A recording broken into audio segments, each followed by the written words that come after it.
Hey, baby girl. Alright, we're checking back in now for my second video. For this one, we're going to go over loops, how to use them, what to do, what not to do. Spoiler alert, you can kind of do whatever you want. It really doesn't matter. No matter what Redditors tell you, this is a choose your own adventure book. So in this video, I'm going to take 3 different loops from 3 different producers and show you how you can make 3 different kinds of beats with them. I'm like the Chris Paul of Logic tutorials. I'm kind of addicted. Up first we got Just Cap. He produced one of my favorite Lucky songs in a while, Super Ski. For this first beat, I'm going to keep most of the original elements from this loop. Sometimes ego can really get in the way. I'm definitely guilty of this too, and it can be really tempting to overproduce the song. Don't feel the need to force it and add all these different elements just so you can say, I actually added 6 other synths. There's nothing wrong at all with just leaving a loop as is. So I found this one loop I really love by Cap. Probably gonna change the key. I might be a huge hypocrite and add maybe my own melody or 2 to it. For the most part, I'm gonna keep it the same though. So right now I'm just gonna cut out all the low end.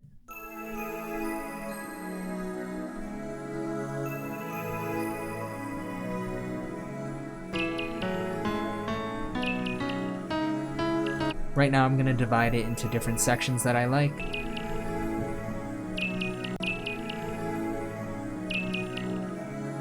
For this one, I'm just going to keep it the original tempo it was set at. I sort of want this first beat to involve as little extra lifting for me as possible, just because the melody and the vibes are already bellissimo. I feel like I just committed a hate crime against Italian Americans right there, my bad. Poschetti! Although I'm not going to change the BPM, I'm probably going to change the key. Just going to get a nice little 16-bar drum pattern going.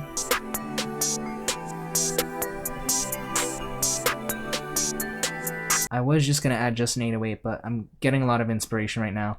I am going to lay down my own melodies. However, because I'm not a big fat liar, I am going to keep in mind, I don't want to overwhelm the rest of the loop, but I don't want to do too much. Start with a really, really basic Omni sound. It's not crazy, it adds its own energy to it. It's wavy, it's fun. Before I get distracted any further, I'm going to hop into the 808.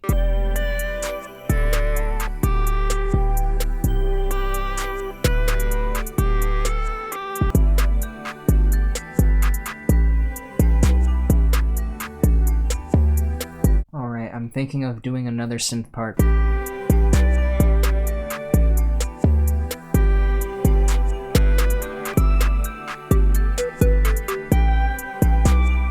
Alright, the beat is done.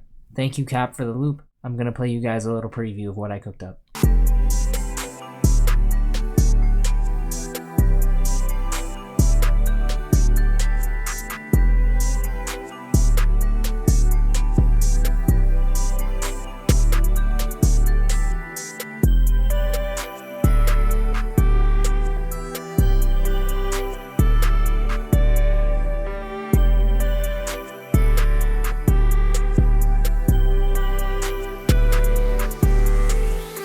Alright, I got a brand new project open up right now. What I want to cover now is a little bit different. I'm actually going to cover using MIDI. If you don't know what that is, MIDI is basically data that your DAW reads and converts to notes. This can be very useful when you have a melody that you like but you don't like the sound being played. My boy Aeirss hit me with some loops this week. I'm going to put Aeirss' socials in the description below. He also does weekly loops. I highly recommend DMing him to get on that list. And I really like the sound of this one. However, pianos just aren't really my thing. I just don't use them in a lot of my beats. So I hit him up and asked if he could send me the MIDI data for that particular loop. And now we got it in here. I love that progression. I love the melody on top of it too. So I'm gonna copy and paste this MIDI.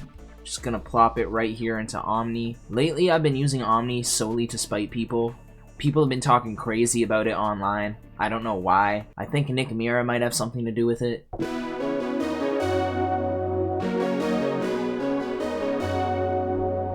Another benefit of using MIDI is that you're able to mix and match the notes that you want. So for example, I really like the bass line in this chord progression. So I think I'm going to copy paste it to a different channel. Add a bass amp on top of it. For these next 8 bars, I'm going to keep that same melody and chord progression going, but I'm going to start adding my own original ideas on top of it. Just kidding guys, I accidentally wrote the bass line instead.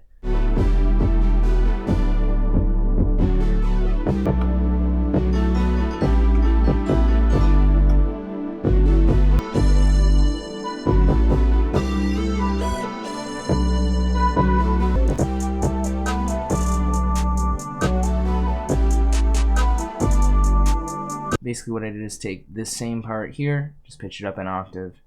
Really easy way to add variety to the verse while still maintaining the same vibe.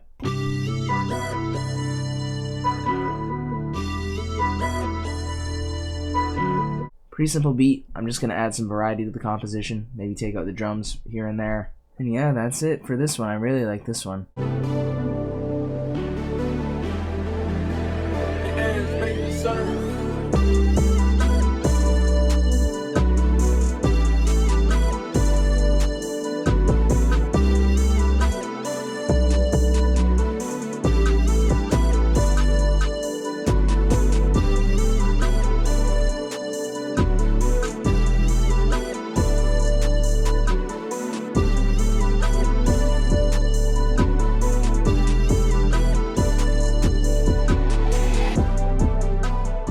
The way I see it, collabing is kind of like you and the other producer are both actors in the same movie. To make it work, you have to know your part. You know, not everything can be a 50-50 Wallace and Gromit tag team affair, unfortunately.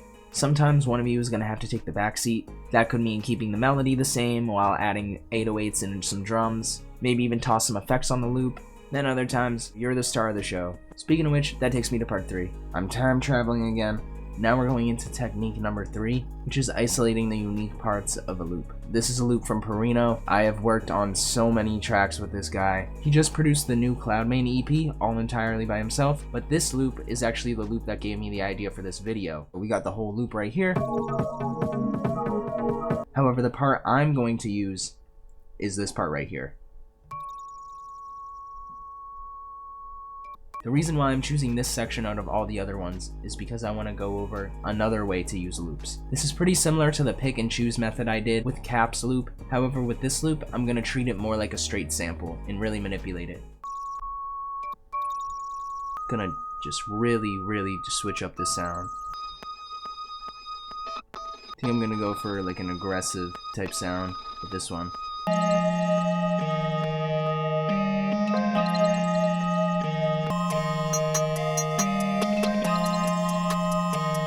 I'm approaching the part in my beat making process where I've probably spent a little too long and I'm starting to not love what I have as much. Something I like to do when that happens is to select all my melodic elements and bounce them in place. Let's see how it sounds reversed.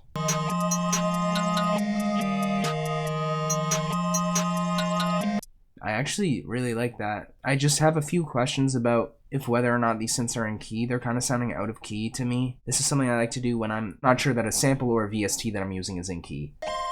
Here we go. That sounds way more in tune to my ears, so that might have been it. Alright, I think there's an issue with this loop itself. The synth that was used in this loop was probably detuned a little bit.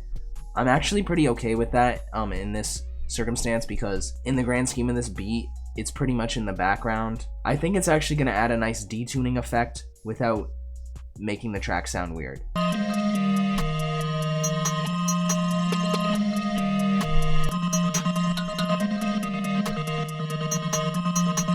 808 time now, and I know exactly what notes I'm gonna play too.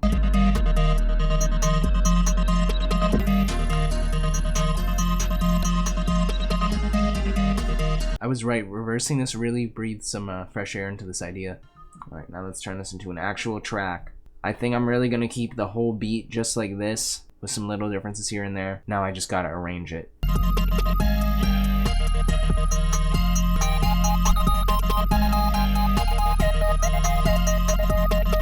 Alright, now I just gotta work on the intro.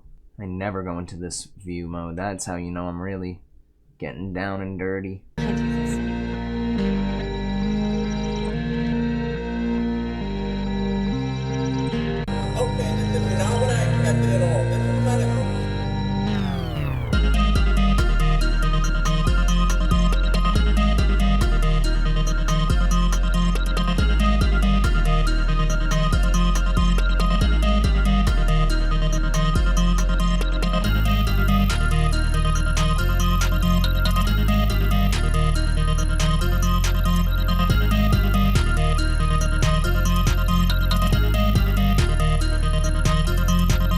Pardon the full screen. I know the cheekbones are going dummy. I'm trying to stay humble. Anyways, that's 3 different ways you can use loops from other producers. You can manipulate as little or as much as you'd like.